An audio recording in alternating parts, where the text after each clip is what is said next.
Hi, everyone. My name is Rory Summerson, and I am your candidate for Thurston County Commissioner District 1. And today, we are going to have a county conversation surrounding education and reimagining education. We are going to be interviewing Maria Flores, who is the Olympia school director or school board director. And we are wanting to, have a kind of a free-ranging discussion about what our current needs are and what some of our future needs are in the community, and making sure that we are having an open conversation about those things so that we can inform the constituency. So, Maria, we'd like to have you come into the stream now. So, how you doing today, Maria? I'm doing well. It's good to see Awesome. you. Yeah, you as well. You as well. Thank you so much for spending time with us today. I really appreciate it. So we've just told our guests that you are the Olympia School Board Director, and that we are going to have a quick conversation today about some of our current needs and future needs in the community. And I think kind of one of the first things I wanted to lead off with was kind of what is the school board's vision and or response to students needing individualized education plans, and what is currently going on to meet those needs in our community. Okay. Well, I would say that so you're talking about students with disabilities now with school Yep. closure. Mm-hmm. The board has been talking a lot about this in our last two work sessions and regular meetings. We've gone into it. So the guidance that's come from OSPI is that we are going to be doing some version of distance learning. Okay. And grading guidance went out last week, which prohibits school districts from failing students and gives a limited amount of options, including providing an incomplete. And so the district is responding to the grading guidance right now. And part of that grading guidance and sort of the next phase of this work is setting up what we do for our students with disabilities. So both IEP plans and Section 504 plans. And the district's special ed director has sent out messages to all of those families so far. But it was pretty high level because we were waiting for the OSPI guidance. I think right now the board is considering, and at least my perspective on it, is that we do need to have individual meetings with all of the students and families on their current IEPs, because the reality of providing all of the accommodations and specially designed instruction, or even behavior plans that are sometimes in an IEP, might be very difficult to do in this setting. So the first thing is for us to have meetings to go over what is currently in the IEP or the 504 plan, ways that those accommodations can be provided, or if they can't, alternative options or compensatory education is necessary. I think the other part of this is that the OSPI has put out a template. They have some of the COVID guidance has an inclusionary practices guidance document where it has a template for this kind of interim IEP plan. And my goal as a board member is getting us to have a full plan presented to the board on how we're going to serve our students with disabilities, and the timeline for meeting with all the parents and having revised IEP plans. We have to do the same thing with students who are English language learners and receiving those services, and students who are highly capable, our students who are being served, who are identified through McKinney-Vento, who are homeless. Mm-hmm. So that's like a very long-winded answer, but we're in process right now. I think the district is responding as fast as they can as the guidance, it's kind of been iterative from OSPI, has come out. I would say the only other thing I would add to this is just on the opposite end of, being a school board member and kind of being a policy leader in the state. I'm a parent. So I'm home with my son. My son has an IEP, and I'm a former teacher, and I am struggling. It is really hard right now for me to figure out how to do what I need to do to support his learning at home while working full time. Right. And I'm in a privileged position that I still have my job and I can work from home. And that's the majority of what I've heard from parents are parents who are just like, I don't know how to do this, help me. So, Right. um, Right. yeah. So you have follow up? I mean, I'm sorry. I just, once I get No. going, I'll keep going. No, that's perfect. That's perfect. And I think you really did express, you kind of hit it right on the nail there. Expressed a lot of the concerns that I've heard from the constituents around here is that how do I balance the needs of my child while I'm also trying to work, and how do I meet those needs? And so I'm so glad to hear that not only do you understand that level of difficulty that our local parents are facing, but that also there is an ongoing discussion about that with the school board. So I think that kind of gives us a great space to lead into my next question for you today, which would be is what kind of collaboration is going on between the various school districts throughout the county in terms of providing that outreach and making sure that everybody's kind of on the same page, and how do we view that collaborative process going forward? How much interest is there in collaboration? Me personally, I think that all of the school districts should be working together as much as feasibly possible. That collaboration reduces a lot of barriers and helps mitigate costs in the long term. So if you could speak to that for a moment, I would appreciate that. Sure. So far, all the collaboration I think has been rather informal. So I have connections with all the school, with North Thurston, Tumwater, Yelm. Well, actually less with Yelm. Um, and I think one of my interests, I would like, before all this, the world ended, I was planning to organize with the local school boards semi-annual or quarterly meetings just for us to check in with each other and see, where we had things in common, where were different, why, and so that we were aware of each other's services, because the children we serve might move, right? And so this is actually a relatively small region. So it's good, would be good for us just to know what was going on. That and all the other community work groups that I was hoping to have been put on pause. But I think that we still should formalize us meeting together. Yeah. I think it's a good idea for the county, all the school districts in the county and their boards to try to collaborate and be able to understand each other more, Right. um, Right. while still honoring local governance. I mean, I think that's the other thing. I think there are some things that are distinctive about the different school districts. Um, and I'm not sure, if I don't think this, I'm saying we all have to be uniform and exactly the same, but I think Right. just the awareness. I think the other thing that's, interesting during this time as a school board member and then as a parent, is that everyone is playing this game of telephone with each other on like, well, I heard Tumwater's doing this, or North. So we're all comparing our responses to Right. COVID-19 Mhm. or program offerings. And it's both really fantastic and illuminating to know what other districts are doing. And I know that they also are looking at Olympia School District. But sometimes it's a little difficult because we are responding differently. And so the comparison sometimes is hard because I'm like, well, they might be responding given a set of circumstances that I don't know that they Mhm. have. We were the first to respond with closures. And I know that the Superintendent Murphy was consulting with all of the superintendents in the region about the closure. And there was communication that went out because there was a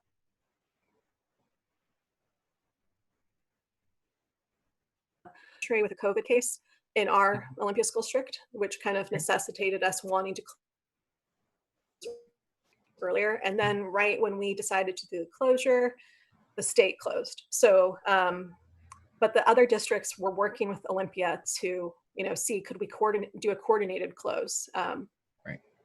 Yeah. So, I mean, I think the biggest thing with collaborating too that I'm interested in is just um, knowing which students who are migrant or who move through districts and making Mhm. that as seamless as possible.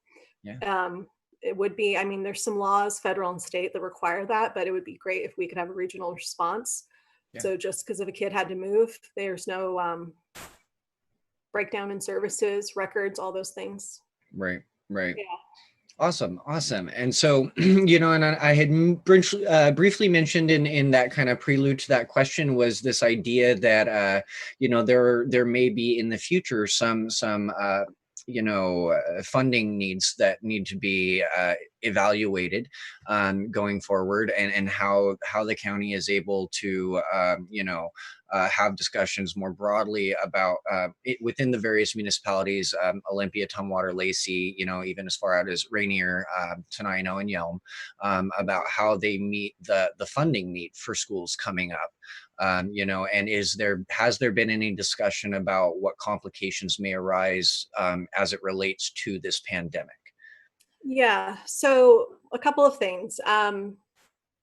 So both of the state level because we have a really bit of a regressive tax system with sales tax being down. There are going to be cuts next biennium to the K-12 budget. Locally, there's some concerns about folks losing their jobs and being able to pay their tax payments on time, and how that will affect our levy funds that we receive. That has to be played out. We're not quite sure yet, but across the board, we're expecting that our revenue is going to go down. And Olympia has been already starting sort of budget talks and negotiations, thinking through what next year looks like. Okay. The other thing that is, so this is my professional hat. I work at OSPI. And so federally, with the CARES Act that was passed, that included the stimulus packages to individuals, there was also funding for every state education agency. And the majority of those funds are allocated down to the school districts, about 95% of them. And the school districts will be receiving some funding to be able to mitigate any additional cost. There's some weird savings. So there's a tiny bit of savings in that the buildings are closed, or temperature, those things, utilities, but we've expanded access to food. And the Department of Education and USDA made it easier for us to do community access so that anyone, regardless of free or reduced price lunch, could get meals, breakfast and lunch. So, I think the biggest things that I think we can anticipate happening in the future are we're going to have a lot of lost revenue, but everyone is going to. We have the same expenses if we start school in September the same way. If we are moving in September into some extension of remote learning, there might be some additional costs that we need to do. Our district was well positioned as far as we had Chromebooks and mobile hotspots, but we might need to purchase more.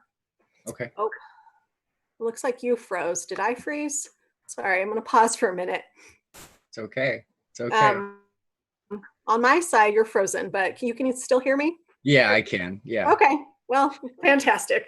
The challenges we have with the internet, right? Yeah. So, the biggest thing is there is a role for the county. I think that with tax revenue going down across the county, that's going to impact every district. Yeah. The sort of wraparound services that we provide as a county is where we've got to strengthen everything. So our district Olympia School District has a foundation, a private foundation that's a nonprofit that people donate to for the Principal's Emergency Fund. And that Principal's Emergency Fund is open to any family and their student for pretty broad, any need. My electricity is about to be shut off. I need food. My car broke down. It's designed to be flexible like that. I don't know if all school districts have that capacity. Okay. We also work with the city, with the food bank, a lot of local partners and nonprofits who are being impacted as well to provide wraparound services. And we have more kids who are going to need those services. So it would be wonderful if we could have a coordinated approach to that. Yeah. It should be Fred Meyer's at every school, one-stop shopping, you get what you need. We help navigate it for you so that families and students don't need to deal with that. That makes a lot of sense to me. And I'm glad you brought up the, the county and how the county as a whole helps to fund some of these things. And so through has there been discussion about a need from the county to step up, or a desire for the county to step up and address how we're funding these programs through bonds and levies in the various school districts, and how to help coordinate that kind of approach? No, as far as I'm aware, there's not been any formal discussion about Okay. that. Okay. We all have our individual levies, Yep. Mhm.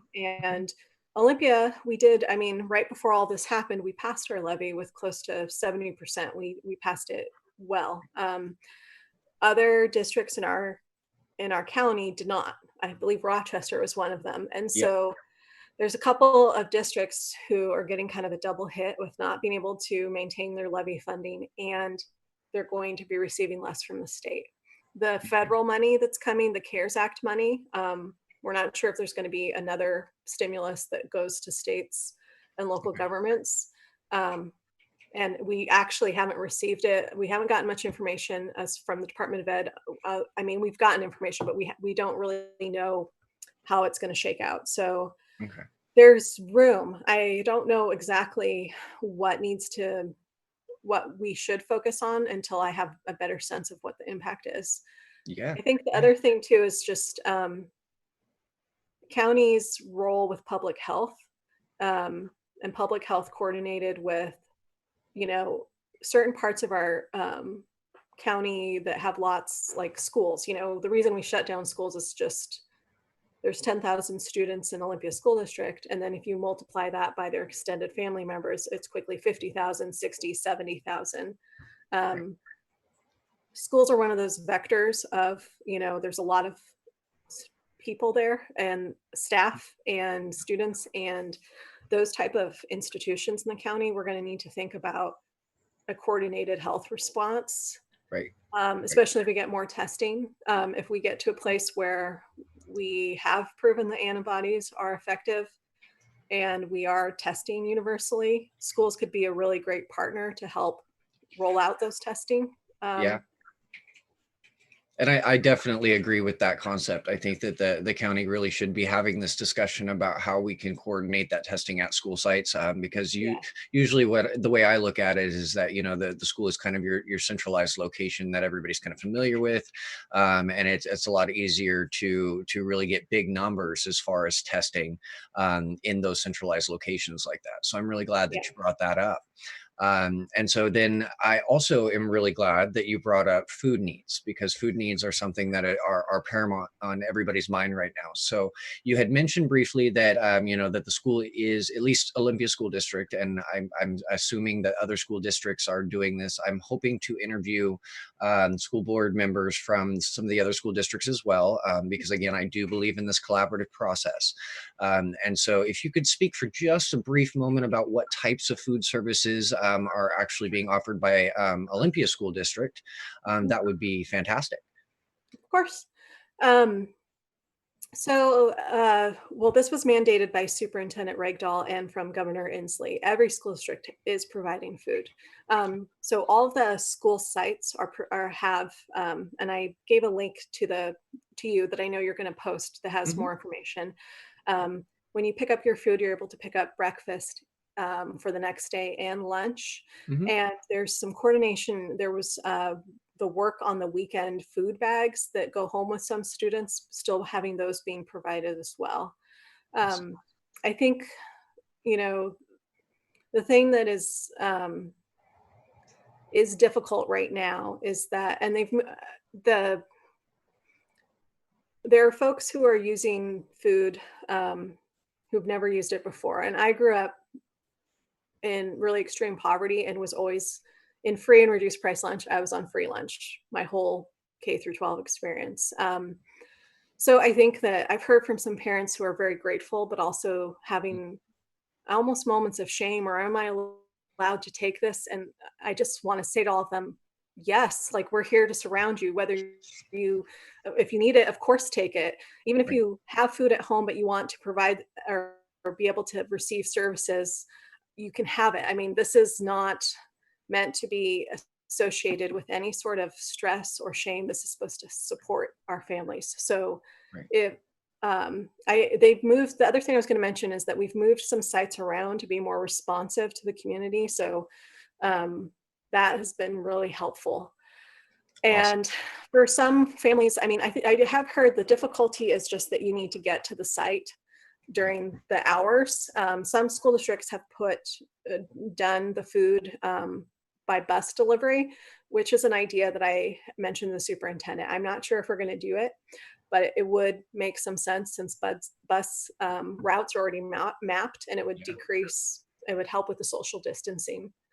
Absolutely, absolutely. And I fully support doing that all throughout the county. I think that it cuts down on the workload, not only for parents, but also for the school district, because everything's already mapped out, like as you'd mentioned. And I'm glad you'd mentioned that you'd provided some links. There are some links down below in the description for this video, a link for the Olympia School District and a link for the Washington State Office of the Superintendent of Public Education. And those are informational page links. So if you visit those links, you'll get all the information that Maria has discussed here in terms of what services are being provided and how to coordinate those resources. And I wanted to talk about this stigma thing that's involved with parents reaching out for school. I myself grew up in a really poor household. My mom was a single working mom of 2 kids, and I myself was on an IEP because I had ADHD, really hyper when I was young, and so hard to focus. So I share a lot of those experiences myself, and so that was a big concern for my mom growing up, was just that she felt kind of ashamed going in and needing these services. And I reiterate, even for myself, that like there should be no shame. Feeding kids is absolutely essential. They learn better when they're fed. They retain information better, healthier. And so, yeah, I definitely think we need to reiterate that nobody should be feeling shame about feeding their kids right now. And we as a community come together to make sure that happens. So I'm really Yeah. glad that you brought that up. And so I guess the final question that I would want to kind of touch on here, one, actually, I see that we have a question. So Chris is asking, how do we advocate for delivery by bus? What is the method for advocacy there? Yeah. So you can attend any of our public board meetings, and we are accepting public comment. You can also email the board members, and I can give you, if you want to post my school board email, but on the school Yeah. board's website, there are the email addresses. We're doing the board meetings via Zoom. So we are, because of the Zoom, having public comment come in written format. The Mhm. district is also sending out surveys to folks that they already have, so mainly to families that they have emails on, to kind of gauge so far how distance learning has been working or not working. And then we're going to continue to do surveys. So Chris, I would email your school board member.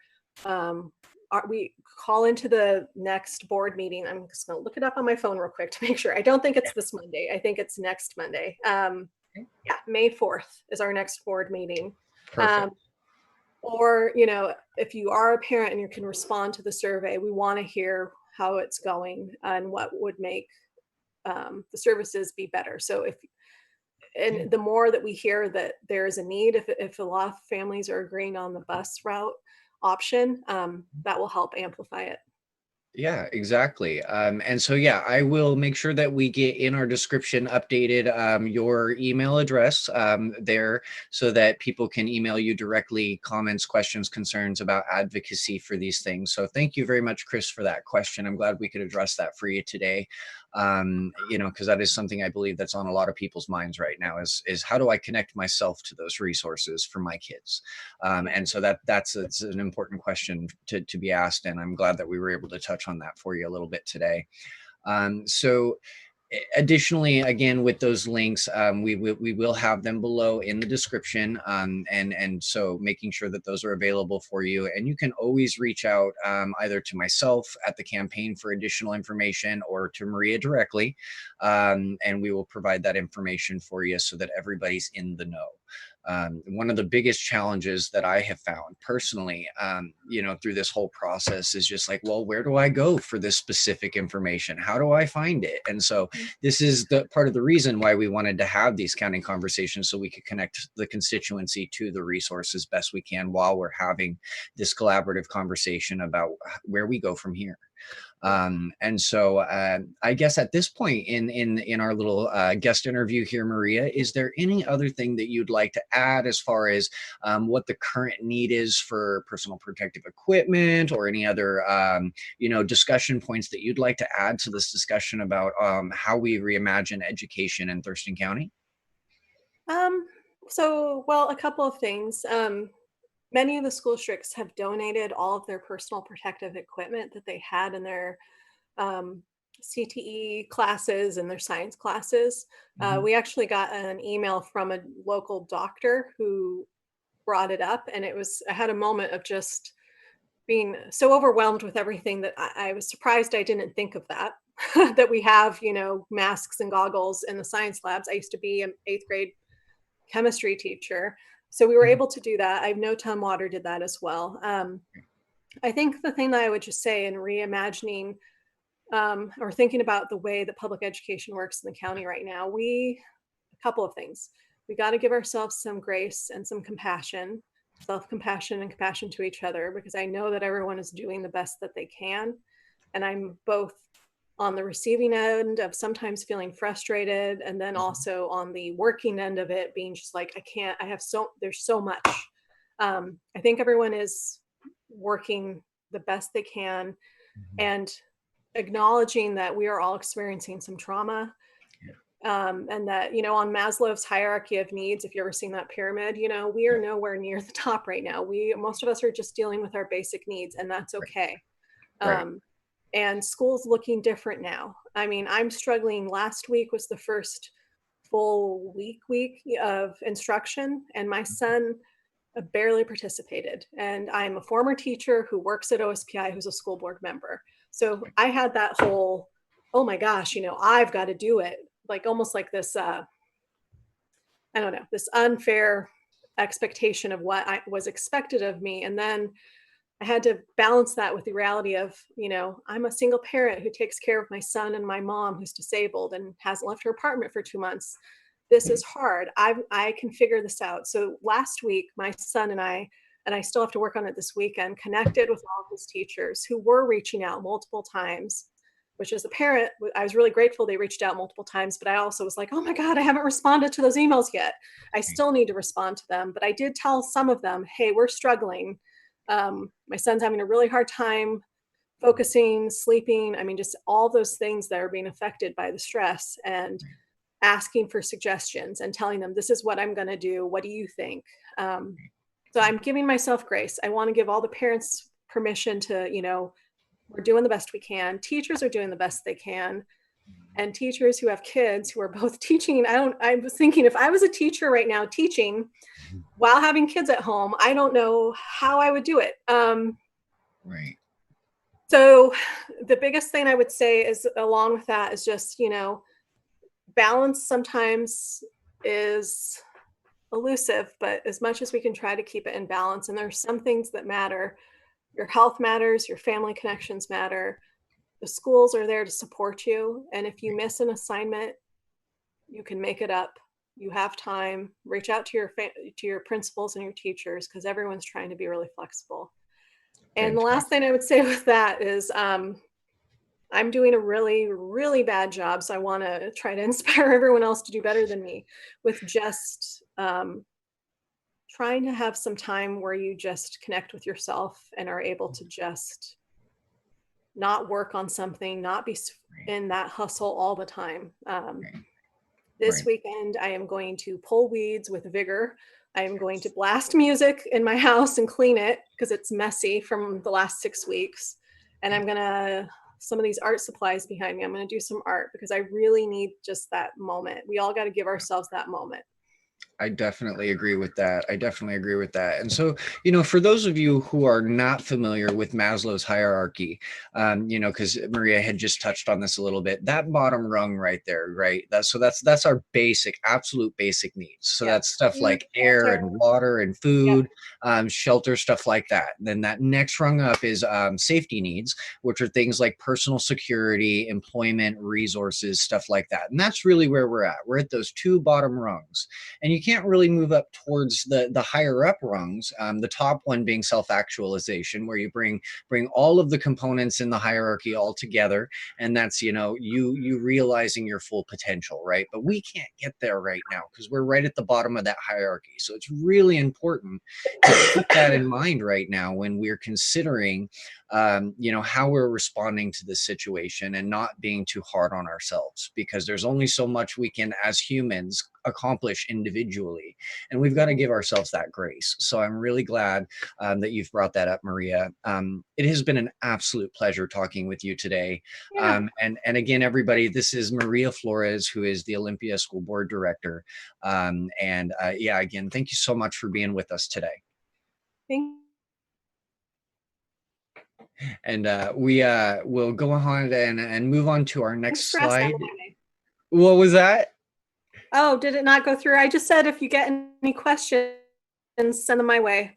Will do. We will forward any questions that the campaign gets straight over to you. Awesome. Well, you have a wonderful day, Maria. Thank you so much.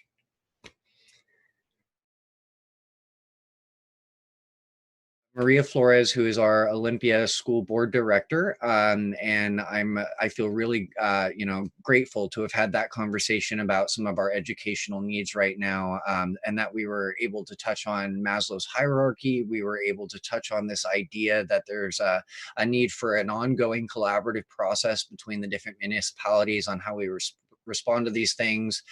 We were able to talk a little bit about a need for personal protective equipment. So there was it was alluded to there a little bit, but that the schools have actually donated and provided a lot of those personal protective equipments over to other agencies or where it's needed with healthcare. And so that's something to keep in mind going forward as your students get back to school, is how you can donate to help those resources out through that fund that she had mentioned. And we will provide links for that in the description. And so, yeah, I wanted to thank everybody for joining us today.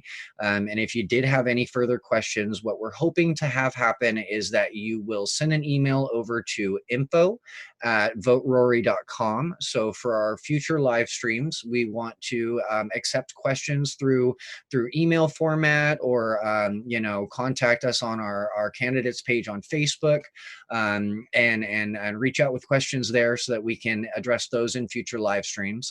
Our next live stream is slated for next Saturday at 4 p.m. We will be meeting with Mary Ellen Biggerstaff, and we will be discussing healthcare needs. So this is going to be kind of leading into that with that personal protective equipment bit. And so if you have any questions about healthcare, or what the current need is here in the county, what the response is, what the real need is in terms of personal protective equipment, go ahead and throw us those questions, and we'll make sure that we tackle those as best we can in our live streams. And we will see you at the next stream. Again, visit www.voterory.com for additional information about my campaign and me as a candidate. You can sign up to volunteer. You can also submit donations right there through the website. So I encourage you to do that if you want to see these conversations continuing throughout the entirety of the race. We're really excited to continue having these conversations and really make sure that we're advocating for a people first collaborative process through discussion with all involved parties. So again, thank you everybody for joining us, and we'll see you next Saturday.